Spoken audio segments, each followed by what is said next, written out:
Hello, this is Jeff Kincaid from ParcelLogic. In today's video, we're going to discuss setting up processing of the CargoIMP FSU messages for the airline carriers using the Descartes value-added network.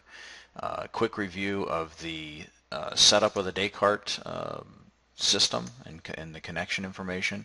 Under my company, there's a tab called Descartes.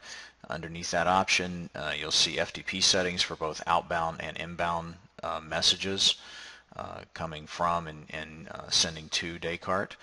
You'd get this information from Descartes from your sales rep once you've signed up and established an account with them and established your relationships with the carrier airlines.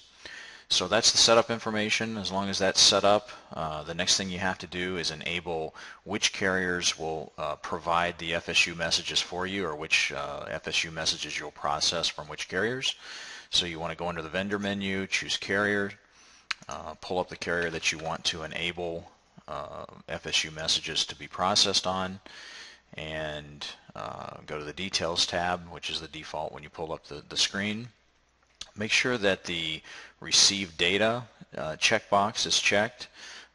Received via, you want to choose Descartes in this case, and make sure CargoIMP is selected as the format. The rest of this information, user ID and password, is pulled from the My Company screen that we saw in the previous page. So there's no reason to fill out any of this information. As long as the Descartes is set, the system knows to go to the My Company setup in order to retrieve the FTP information.